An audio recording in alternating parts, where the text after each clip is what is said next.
ভারতবর্ষ মানে কোনো আর্ট পেপারে আঁকা জল রঙের মানচিত্র নয়। ভারতবর্ষ মানে শুধু হর্ষবর্ধন কিংবা বাবরের বিজয় বার্তা নয়। ভারতবর্ষ মানে বিজয় সিংহের সিংহল জয়ের ফ্যাসিস্ট গৌরব গাঁথা নয়। ভারতবর্ষ মানে শুধু মীনাক্ষীপুরম কিংবা জামা মসজিদ নয়। ভারতবর্ষ মানে নেহরুজির বংশানুবৃত্তি কিংবা জিন্না সাহেবের অলিখিত শ্বেতপত্র নয়।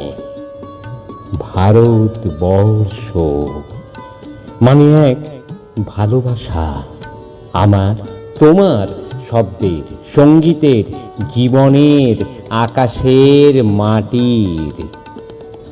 আমাদের প্রাইমারি স্কুলে কলু খাঁ সাহেব সাদা দাড়ি, মাথায় ফেজ, ড্রিল করাতেন আমাদের। টান বাঁ টান বাঁ, সস্নেহে সতর্ক করতেন, বাপা সকল পা আর হাত মিলিয়ে মিলিয়ে ফেল। কলু খাঁ সাহেবের গোরের মাটিতে আজ ফেরেশতার হাসি ভারতবর্ষের চেরাগ হয়ে জ্বলছে। বদ্রমিয়ার হাতের কর্ণিকে শিব মন্দিরের গায়ে কত ফুল কাটা, আর তার জোগাড়ে হয়ে মশলা মাখছে ঈশান বাউরি। নিয়ামত শেখ আর গোকুল মাহাতো এক পাঁটা তনে ধান ঝাড়ে। সোনালী গোবিন্দ ভোগে খামারে ঠিকরে পড়ে সোনালী আলো। পদন মাঝি দাঁড় টানত যুবতী গঙ্গায়, বৈঠা ধরত হোসেনুর মাঝি।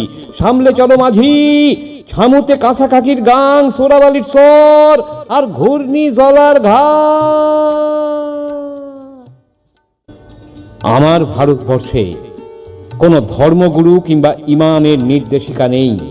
এখানে কোনো সংহিতা হাদিস ছাড়াই কোজাগরি চাঁদের অকৃপণ আলো পড়ে ঈদগার উপর, আর রমজানি চাঁদ তুলসী মঞ্চের গায়ে পূর্ণ আলো দেয়।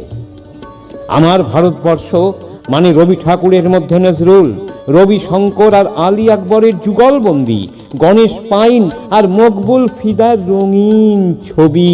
আমার ভারতবর্ষ মানে লালন ফকিরের গান। আমার ভারতবর্ষে আমি শুনেছি মোহাম্মদ রফির সঙ্গে লতার ডুয়েট, দেখেছি পাল্লা দিয়ে আজহারের সঙ্গে শচীনের দৌড়, খেলার মাঠের প্রান্তে দাঁড়িয়ে শুনেছি নঈমুদ্দিনের তদারকি চিৎকার, বিজয়ন, আকিল, কুলজিৎ, বাইচুং, মাঠটাকে আরো বড় কর। মাঠ দিন দিন ছোট হয়ে যাচ্ছে, মাঠটাকে আরো বড় করা দরকার, অনেক অনেক বড়।